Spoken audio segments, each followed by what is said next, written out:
Hello everyone, আজকে আমি share করবো একটা দারুণ স্কিন কেয়ার প্রোডাক্ট নিয়ে, যেটা আমার রুটিনে একদম নতুন হলো। অল্প কয়েকদিনের ব্যবহারে আমি চমৎকার একটা রেজাল্ট পেয়েছি। এটা হচ্ছে থানাকা পাউডার। মূলত মায়ানমারের একটা প্রাকৃতিক উপাদান, যেটা অনেক আগে থেকেই ওরা স্কিন কেয়ার রুটিনে ব্যবহার করে আসছে। এর প্যাকেজিংটা একদম হার্বাল টাইপ, ভেতরে আছে পিওর থানাকা পাউডার, আর এর স্মেলটা জাস্ট ওয়াও। এর স্মেলটা ন্যাচারাল একটা মাটির ঘ্রাণের মতন, যেটা আমি পার্সোনালি অনেক পছন্দ করি। আর এটা ইউজ করা অনেক সহজ। আমি নর্মালি রোজ ওয়াটার দিয়ে থানাকা পাউডারটা একটু নরম করে নিই, তারপর ফেসটা ভিজিয়ে দেন পুরো ফেসে থানাকা পাউডারটা অ্যাপ্লাই করি। রোজ ওয়াটার দিতে হবে এমন কোনো কথা নেই, এটা অপশনাল। আপনারা চাইলে থানাকা পাউডারটি পানি দিয়েও মিক্স করতে পারবেন।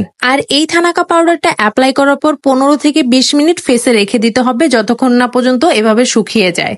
তারপর ফেসটাকে ভালোভাবে পানি দিয়ে ওয়াশ করে নিতে হবে। ফেসটা ওয়াশ করার সময় স্কিনটা অনেক সফট লাগে, যেন স্কিনের উপর জমে থাকা সব ময়লা আর ডেড সেল উঠে যাচ্ছে। একটা রিফ্রেশিং ফিল আসে আর স্কিনটা ভেতর থেকে পরিষ্কার মনে হচ্ছে। এটা ব্যবহার করার ফলে মুখের অতিরিক্ত তেল নিয়ন্ত্রণ করে, স্কিনকে ঠান্ডা রাখে, প্রাকৃতিকভাবে স্কিনকে ফর্সা করে, ব্রণের দাগ, পিগমেন্টেশন ও কালচে ভাব কমায়। মেকআপ বেস হিসেবেও ব্যবহার করা যায়। যারা ন্যাচারাল স্কিন কেয়ার খুঁজছেন তাদের জন্য বেস্ট হবে এই থানাকাটি। আমি তো এই থানাকা পাউডারটি নিয়েছিলাম গ্লোথিন্টিক এই পেজ থেকে। ওদের পেজে একদম রিয়েল থানাকা পাওয়া যায়। সো এই পর্যন্ত সবাইকে টাটা, আল্লাহ হাফেজ।